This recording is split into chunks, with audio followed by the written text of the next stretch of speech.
Yuka Reviews, good films. I'm Yuka. Women are like balls, teens are basketballs. 20s are rugby, men fight over you. 30s are ping pong, though they can get attention but are pushed around. Middle-aged women are golf balls, farther they fly, happier men get. Women past this age are dodgeballs. Why do people prejudice seniors? Prejudice. In a university class, a teacher and students discuss this. A pretty girl says she plans suicide after 30. Why live till 80? Oh, Mosun says she thought so when young, but thinking of her son, she gave up. Now she's past her prime, works at a senior cafe. The teacher is Mosun's son. He's a professor specializing in elderly issues. Mosun often brags her son's successful and takes pride in him. When young, Mosun was a wealthy lady, eloping with her love. Her husband joined the army. Mosun raised their newborn son alone. With Mosun at the cafe works Lao Piao. He'd been Mosun's servant, loving her deeply since youth. Even old, he's by her side. Lao Piao married once, his wife passed. Now home, only his adult, unmarried daughter keeps him company. Lao Piao's love for Mosun is lifelong. Even though her body and face changed, he remembers her many habits. Even if Mosun acts ill-tempered, he still believes Ms. Mosun's heart is always kind. In contrast, Mosun doesn't much care for Lao Piao. She doesn't even know he's allergic to peaches. Mosun's strong personality. She's very strict with her daughter-in-law, often criticizing her seafood cooking. He loves music. His mom thinks music is wrong for him. But Mosun directly criticizes his mom for not educating him, giving he pocket money. Also, a granddaughter with Mosun's temper, who just watches TV all day after graduating. This family situation makes his mom's life difficult. She's enduring a domineering mother-in-law, worrying about disobedient kids. Soon, the mom got depressed. But not to distract her husband. She never asked him to send his mom to a nursing home. Request. One day, Mosun came home, door open. Her daughter-in-law collapsed. She rushed her to the hospital. Doctors said continued stress would worsen her condition. Family knew what caused mom's excessive pressure was Mosun. After discussion, the family decided to send Mosun to a sanatorium. He, pampered by grandma, was unhappy with his father and sister's decision. Their argument was overheard by hidden Mosun nearby. In the cafe, Mosun was sad but still bragged to everyone about her son's excellence. She said her son's an expert in elderly issues, so this is for his good. On her way home, Mosun cried sadly alone at the bus stop. For her son was her whole world. Youth's beauty is so dazzling, yet can't withstand time. Her grandson, Jihe, called.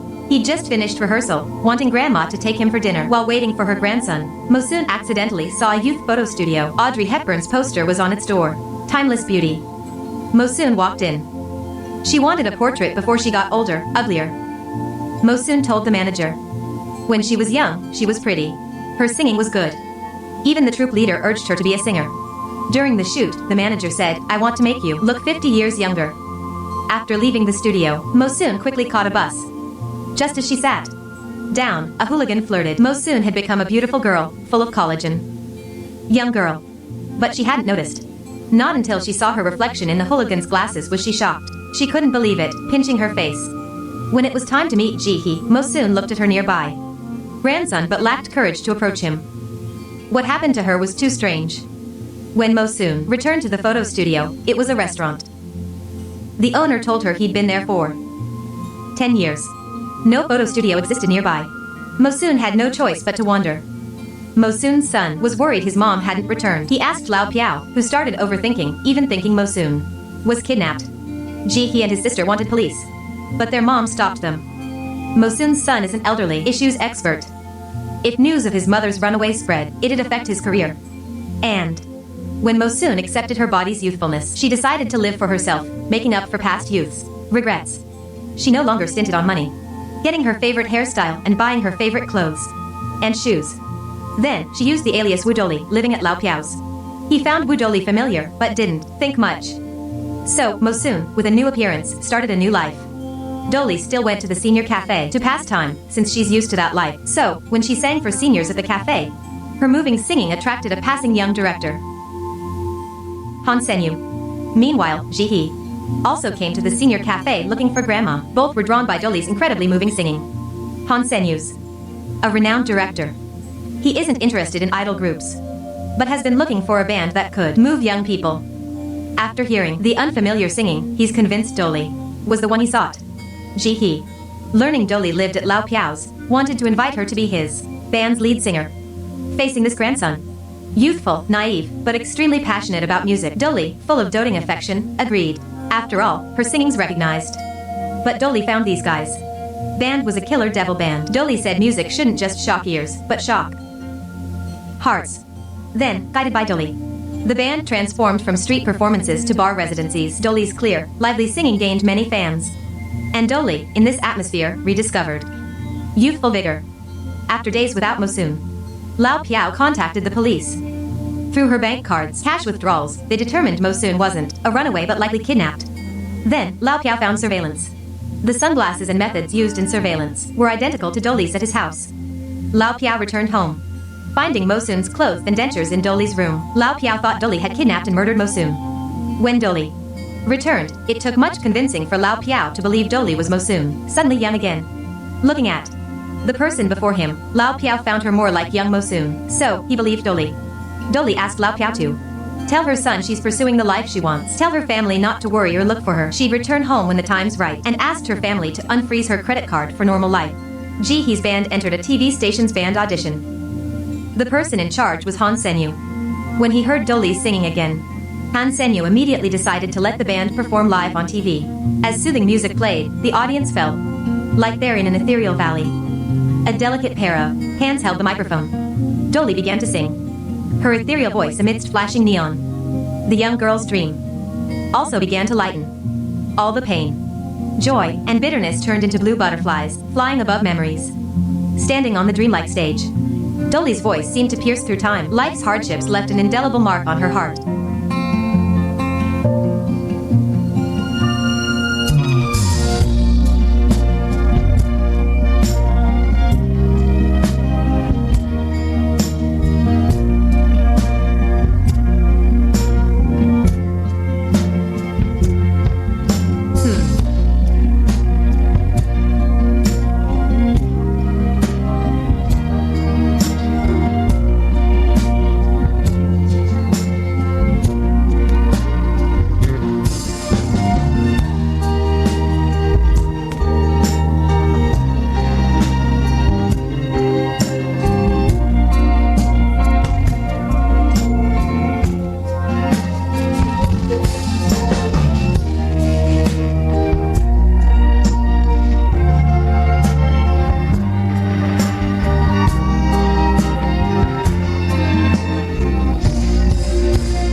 A song of separation and hardship, plus Dolly's soulful performance, moved the live and TV countless audience.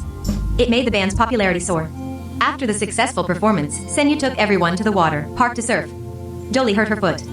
After returning home, Lao Piao discovered if she bled, Dolly's skin would wrinkle and age.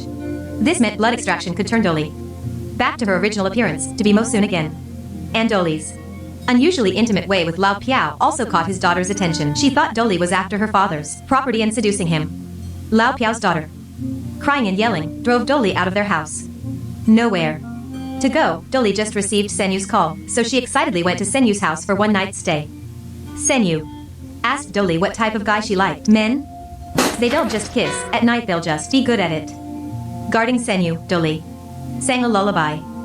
Perhaps she recalled deep memories the TV station organized for Ji-hee's band.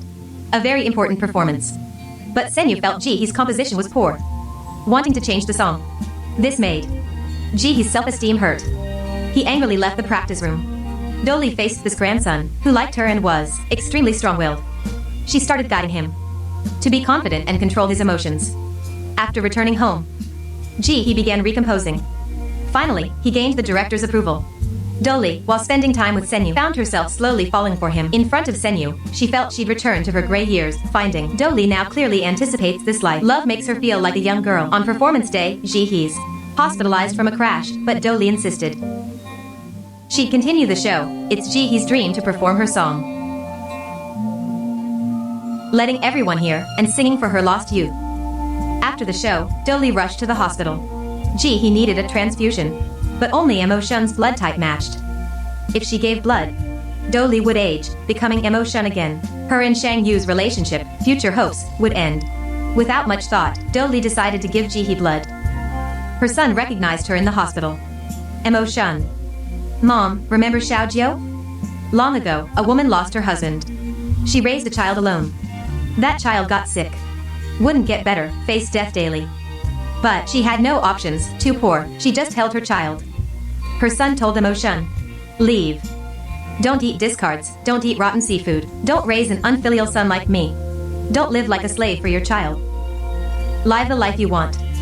But Dolly shook her head. She comforted her son, even with the next life. However hard, I'd choose this. Because only then could she be Xiaojiu's mom, whom she's proud of.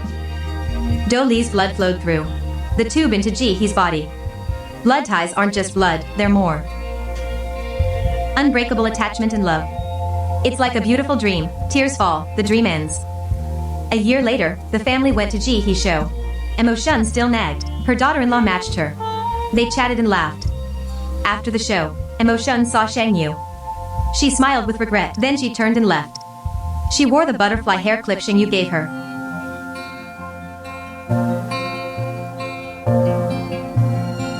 Miss Granny is a 2004 Korean fantasy film. Its story isn't special, but emotionally.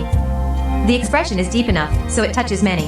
It has two main emotional themes. First, a son's unbreakable love. Second, Emotion's regret for her lost youth. Coincidentally, I watched a short film recently. It interviewed 4 60-year-olds, asking what they regretted most from youth. Some said they cared too much about others' opinions. Some regretted not divorcing. Some said they shouldn't be forced their ideas onto their children. Some said they didn't live for themselves. Many things, once missed, are gone forever. They said, take more photos when young. Don't fear spending, wear nicer clothes. They said, you don't have to marry. They said, don't always say you've no time, time doesn't wait. They said, whatever you want in life, just do it. They said, however you live, it's one lifetime. If young again, they wouldn't want to, is to regret. The film concludes with the son telling his mother to live for herself, but she still gave up her renewed youth for her grandson. She told her son, if I could choose again, she'd still choose to do it. Emotion's youthful dreams were defeated by reality. She had to give up for her son. Her dreams. This isn't ordinary life. It's true most people live in an unfulfilled state, struggle to realize dreams. But is such a life meaningless? Not necessarily. Because life's meaning lies in one's own feelings. Meaning has no distinction. When life forces you to choose, you just need to follow your heart. Choose what you can't let go. Even if you miss out on other beautiful things, so what? What we truly need isn't a perfect life, but